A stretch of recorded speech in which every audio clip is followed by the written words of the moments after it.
Hey man, give it up for my friend, man. This girl, man, she put it on. Like she's a new comic, but I have a lot of faith in her. I love what she's doing.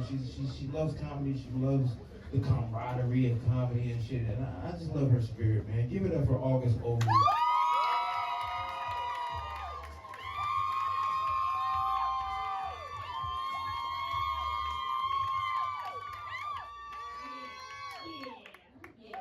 Shit, now I can't talk shit about him. Fuck.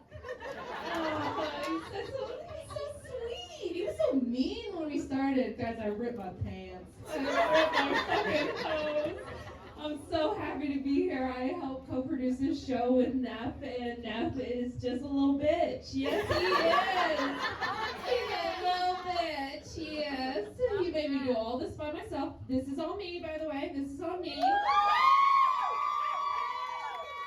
Everybody was like, did you fuck Neff in order to get his show? Is that what you did? Is that what you did? And I said, nope, but I bet it would kind of go a little something like this. We'd turn the lights off and I'd be like, Neff, where'd you go?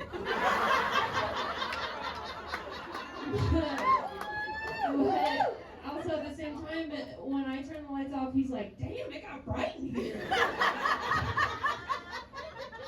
Yeah, his fucking autistic ass.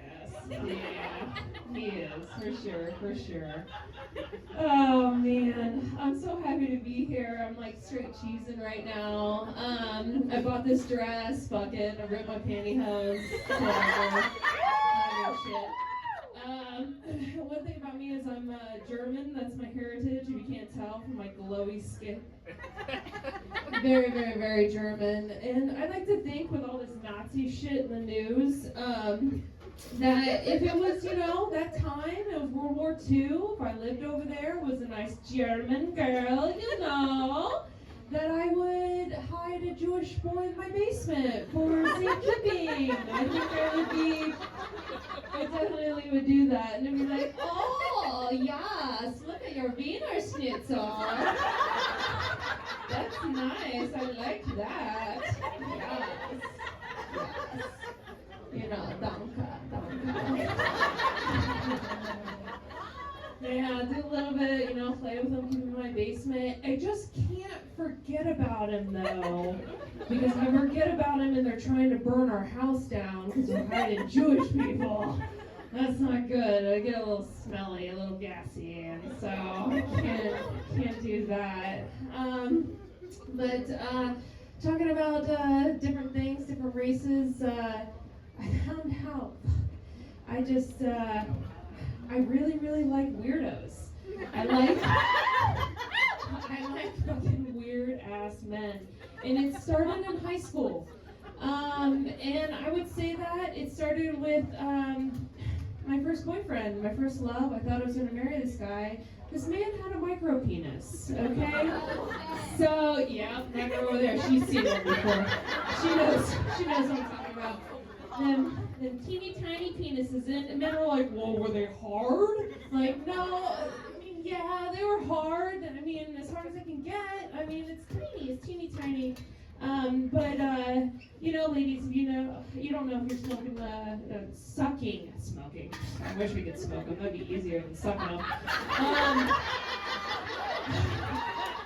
Let's be real. And then maybe a little high afterwards. Now we just get like a full fucking face of cum. It's like, this isn't. That's great. Thanks for the protein. No, just like, when you're like sucking on it or whatever, if it looks like you're like whistling on it, that means you got a micro dick, dude. That means you got a micro dick. Whistling on that dick. But yeah, that was my first serious boyfriend. He had a micro penis, so like any dude that I hooked up with after that, it was almost like the Christmas presents on Christmas morning that just get bigger and bigger and bigger. It's such a good thing. It's such a wonderful thing. Thank God I didn't marry that fucker. Man. But I tell you what, he was a weirdo. He definitely, I would qualify him. I think micro penis goes hand in hand with an incel. Some men don't know what incels are. They are white men that shoot up schools. So if you didn't know what incel was, but back in the day, I didn't know I had this saying in my head that I really wanted to keep my community be safe. So I always thought one blowjob a day keeps an AK-47 away.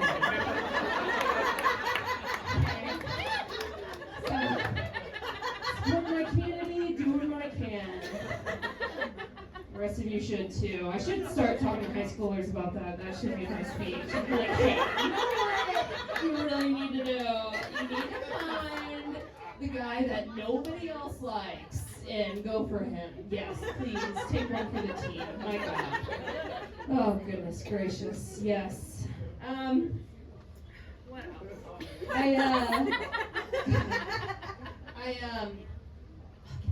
Bold. I'm bold now. I'm learning to get bolder. So I've transitioned from weirdos to gangsters.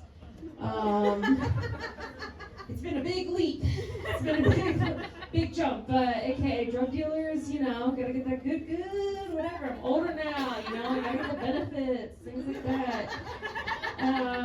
Invited one over the other day for some casual encounter, you know, thinking I'm like, yeah, he's gonna be hood, he's gonna be gangster, like, yeah, he's gonna growl at me, shout out.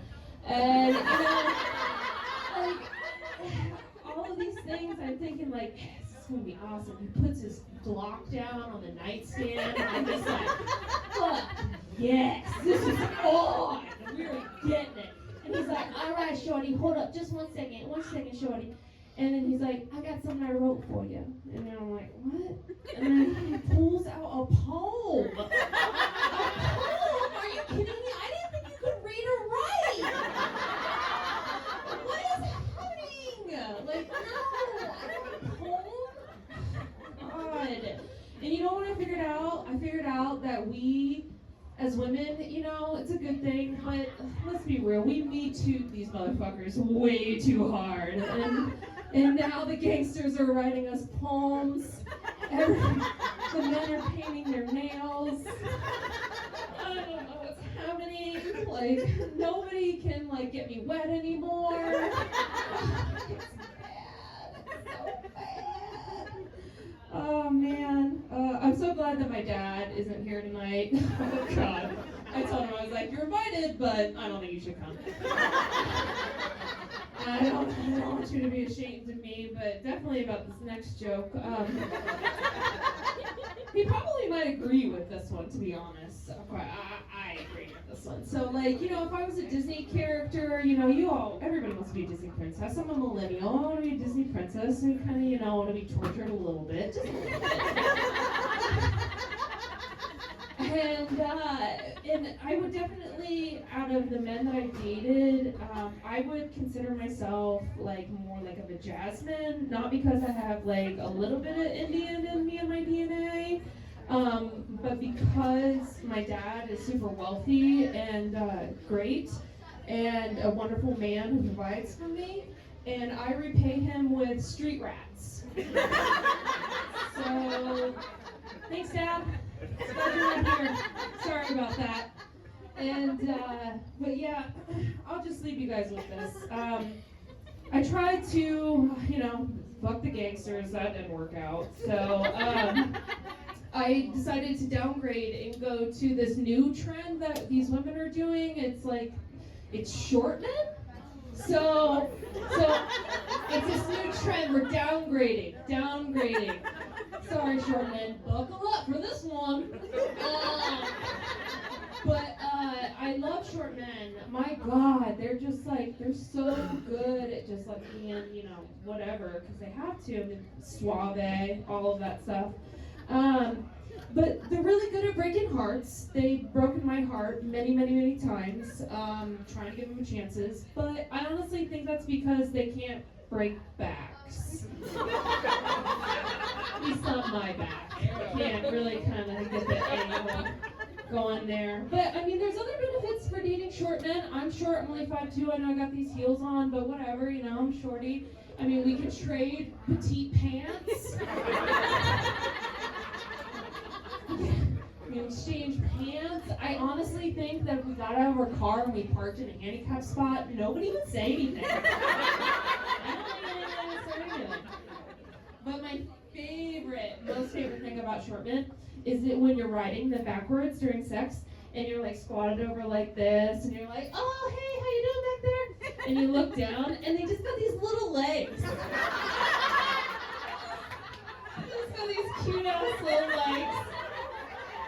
And what I like to do is I like to tickle their balls.